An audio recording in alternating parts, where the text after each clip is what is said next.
Welcome to another edition of Carnivore Bites / Carnivore Radio. I'm your host, Jeff Sherman, along with Dr. Eric Lopkin. Breaking news. Stephen Breyer, the liberal judge, is stepping down. I laugh. I just can't help it. It's Biden's first appointment, but, I'm laughing because everything he does turns to shit. So I wonder, then there's even talk about him nominating Kamala. Oh, my God, please. Your thoughts? Yeah, I can't imagine him actually nominating her. I mean, I can see him considering it, but even the other Democrats aren't going to confirm her. She's got a Wait a second. Can I popularity interject? Because no, wait. I think that's Yeah. awesome. I didn't even think of that. That could be her swan song. And they're good at about getting rid of people. You nominate her, even Democrats get rid of, don't accept it because she's completely incompetent in everything she's ever done. And goodbye, Kamala. You're out to the scrap heap. You're going to write books with Hillary. They need the majority, and I think there are enough moderate Democrats who would go, no, she's incompetent. We can't confirm her. I do wonder, though, because over the past year, Democrats have been putting a lot of pressure on Breyer to retire because they wanted to ensure that Biden could name his successor, because they know they're not going to win in the midterms. And once the Senate flips, there's no guarantee that any nominee from Biden would get through. So I have to wonder how much of that pressure is behind his decision to finally retire. I would agree with that 100%. There's actually been banners outside the Supreme Court by, oh God, have we freaking fallen from the top? Yeah, and something, I hate this word progressives. They're nutcases. Progressives suggest when you say something's progressive, that means cutting edge. These people are not cutting edge. They're idiots. AOC, the Squad, the whole lot of them are basically they're the scrap heap of humanity. They're Stalinists. Most of the world's moved on. Calling them progressives, I mean, progressives by the name of it implies progress. Well, calling them progressives is like calling a fat guy slim or a bald guy curly. 100%. So I see this term, and no one, even at Fox, they don't push back. It's not progressive. It's counter-progressive. And speaking of Fox, just to interject something, Steve Ducey and, Biden, who's really deteriorating mentally, basically called him an SOB, out of, not in control of his faculties, but also Steve Ducey, and this is totally, astray, but Steve Ducey, Fox complains that the press doesn't ask any tough questions. He's never asked a question about the open borders or anything, so he's no bargain either. No, Ducey has asked a lot of tough questions. In fact, that was how this whole thing started, because he had 2 pages of questions about crime. And Biden said the only thing he's accepting questions on is inflation. And Ducey just went, and asked the question if he thinks inflation's going to be a detriment to him in the midterms, which realistically is not that stupid a question.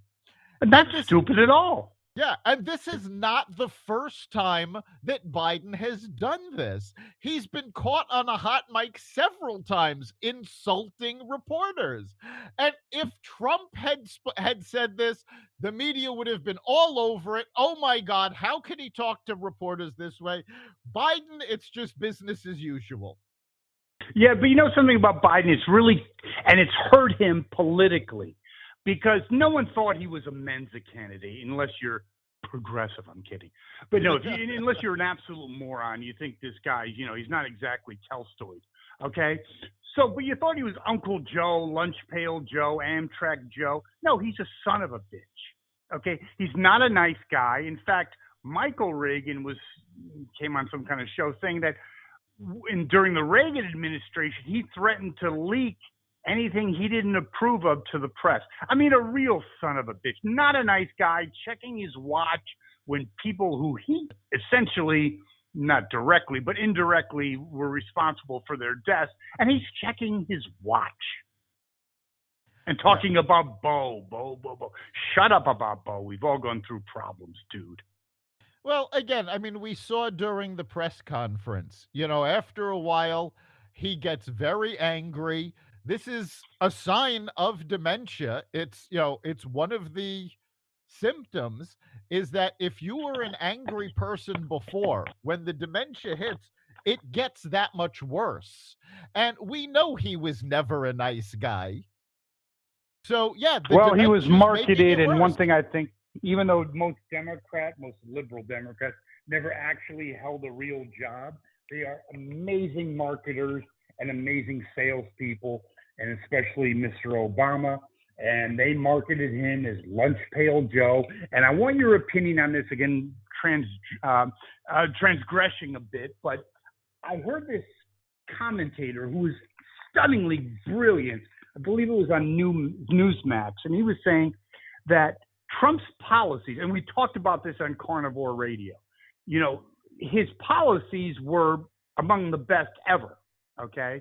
But personally, he was among the worst ever. But this guy was saying, and we concurred on this in terms of on Carnivore Radio, is get over it. He's not your husband. He's not your best. I mean, you got to grow up, America. Your comments? I mean, now that we're in the situation, the world's on fire because I didn't like Donald. He wasn't a nice guy, and he was so mean. Yeah, inflation is up historically. 7% hasn't gone up that fast since the 70s. Gas prices are skyrocketing. We look like we may be on the verge of sending troops, if not to Ukraine, then at least the surrounding areas. Afghanistan was a complete debacle.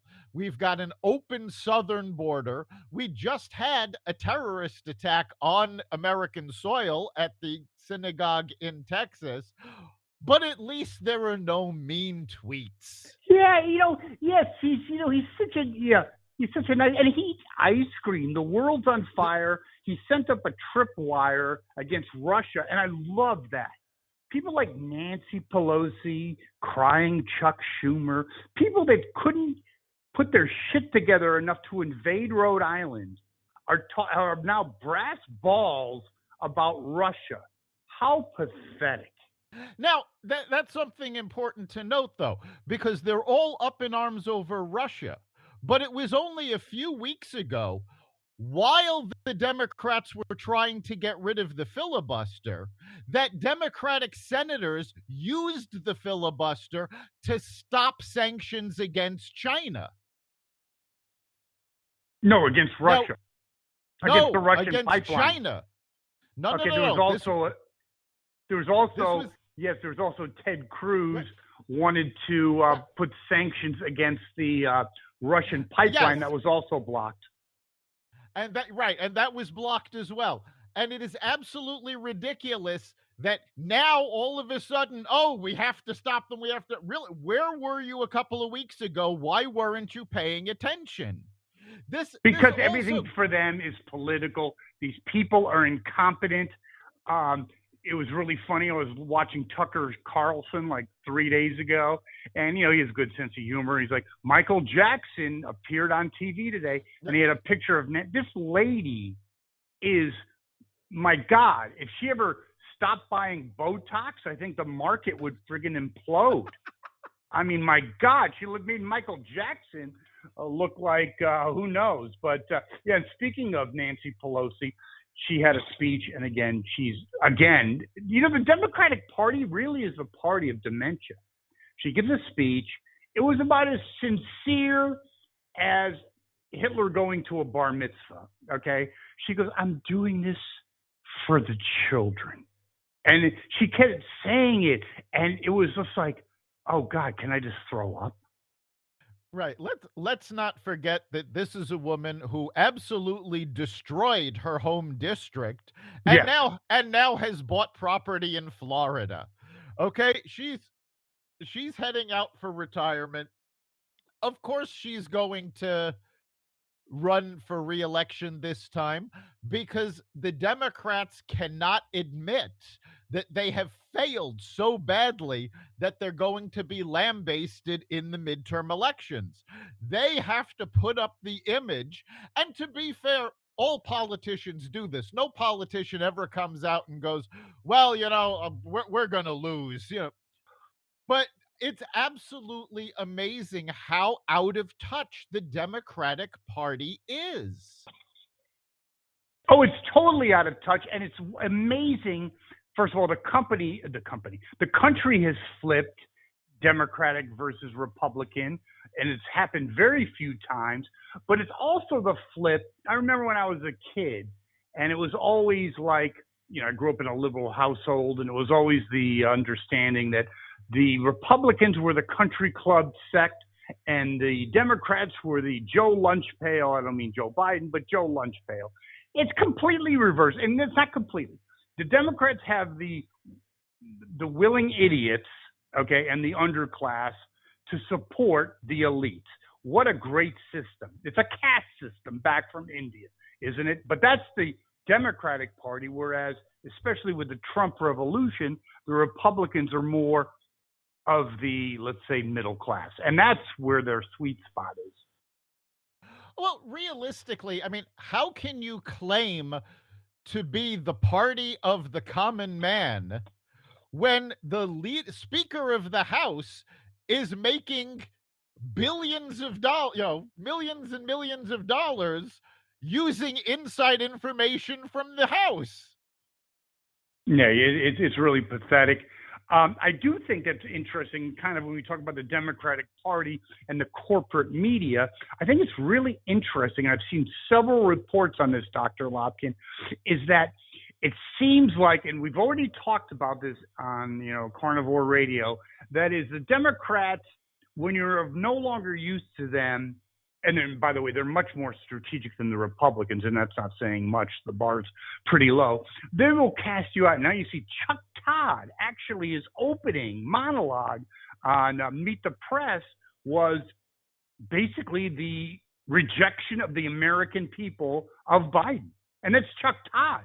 Hello? So are they building the case because they know this guy has no chance of winning if we're still around after the Ukraine in 2024? And yes, and beyond. Yeah, I mean, I think they're starting to realize, oh my God, we backed the wrong horse. We have to at least pretend to be nonpartisan and impartial. So they're starting to, come back. Now, this is certainly not universal. If you saw Joy Reid on Stephen Colbert, these two have gone so far to the left it's not even funny. I mean, they were defending Biden. So okay, anyone who watches Joey Bear really needs to take a mental competency test because they're friggin' stupid. That show is unwatchable. How she has a show is inexplicable.